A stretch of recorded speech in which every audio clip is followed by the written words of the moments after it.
remercie. La parole est à Madame Simonet, s'il vous plaît, pour 2 minutes. Oui, la situation est catastrophique. Bientôt, Paris sera définitivement une ville réservée aux riches et aux touristes. Il faut savoir que les ouvriers employés, qui représentaient dans les 36% la population parisienne en 2001, ne représentent plus que 25% aujourd'hui des Parisiennes et Parisiens, quand ils représentent 51% de la population totale. Cette discrimination est inacceptable. Paris, de fait, chasse ces classes populaires et une partie de ces classes moyennes. Alors, on fait quoi? Qu'est-ce qui va changer avec le vœu de l'exécutif qui est proposé?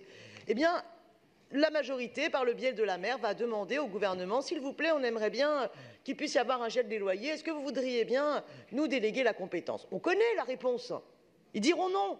Est-ce qu'il y a une seule personne, un seul ici, un seul élu qui a la naïveté de croire que l'actuel gouvernement Macron va décider d'encadrer les loyers sur Paris, va décider de donner cette compétence? Non, vous le savez bien. Alors, quels moyens on se donne pour essayer d'atteindre cet objectif? Sinon, c'est du pipeau politicien qui permet juste de dire « ah ben nous, on avait dit hein. ».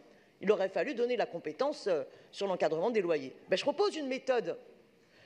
Puisque ce n'est pas forcément possible juridiquement qu'on ait le droit de faire un référendum sur cette question-là, au vu de l'encadrement du référendum, qu'on fasse une votation. On en a bien fait sur le climat, alors que tout avait déjà été voté dans cette Assemblée, et qu'il y avait donc 0 enjeu.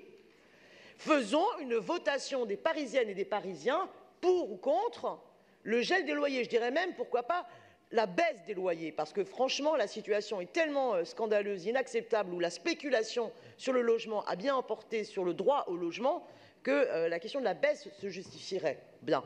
Mais organisons du coup, à travers une votation, les moyens du rapport de force et de la bataille des consciences sur cette logique du marché totalement inacceptable qui fait que la finance a totalement envahi la ville. Voilà pourquoi je maintiendrai mon vœu. Je vous remercie. Je vous remercie. Alors pour vous répondre, je donne la parole à Monsieur Yann Brossat, s'il vous plaît.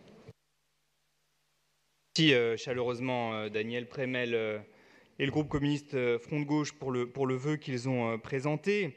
On voit bien que la question du logement est pour beaucoup de Parisiens une vraie difficulté. Je voudrais simplement signaler 2 choses. La première, c'est qu'il faut quand même voir que le premier pilier de notre politique du logement, celui qui consiste à développer du logement social, porte ses fruits.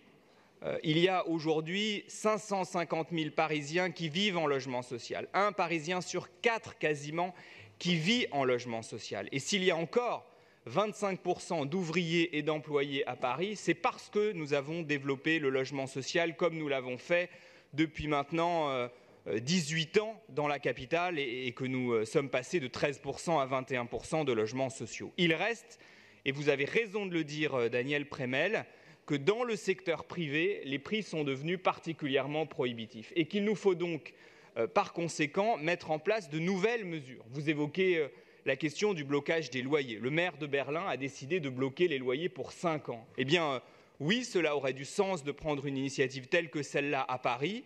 Oui, cela aurait du sens de pouvoir mettre en place des mesures plus strictes pour éviter cette envolée des loyers et pour faire en sorte que le parc privé soit accessible aux familles modestes et aux classes moyennes. C'est la raison pour laquelle nous réclamons, par ce vœu de l'exécutif, un nouvel acte de décentralisation qui permette aux villes, aux collectivités, au plus près des habitants, de prendre un certain nombre de mesures, telles que le blocage des loyers, telles qu'une limitation plus stricte des résidences secondaires, également sur Airbnb. C'est ce que nous proposons dans ce vœu de l'exécutif que je vous invite à voter.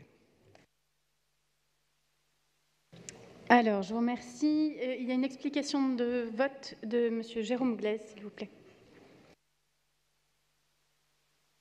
Oui, vu la situation du prix du logement à Paris, la question du blocage des loyers donc, devient une obligation donc, des outils qu'il faut avoir au niveau d'une collectivité territoriale pour y arriver. C'est pour ça que nous soutenons cette mesure depuis très longtemps.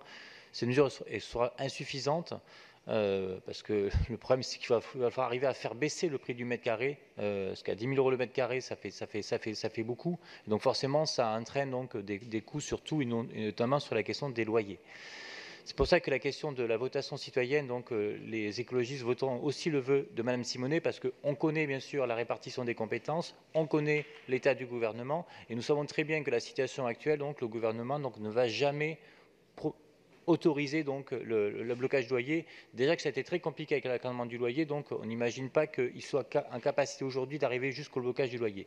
C'est pour ça qu'il est important de faire une action donc de pression à partir des citoyennes et des citoyens pour que aussi cette mesure vienne par en bas parce qu'elle n'arrivera pas par en haut. Bien, je vous remercie. Donc, en réponse aux vœux numéros 117 et 118, l'exécutif a déposé le vœu numéro 118 terre. Le vœu numéro 117 déposé par le groupe communiste Front de Gauche est-il retiré au profit du vœu de l'exécutif, s'il vous plaît? Oui, merci.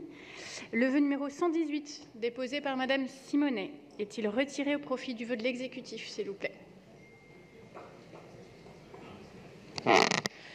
Il est maintenu et je n'ai pas eu dans la réponse de Monsieur Brossat la moindre explication de son refus d'une votation. Je vous remercie. Nous allons donc procéder aux voix pour le vœu numéro 118 avec un avis défavorable de l'exécutif. Qui est pour? Qui est contre? Qui s'abstient? Il est rejeté.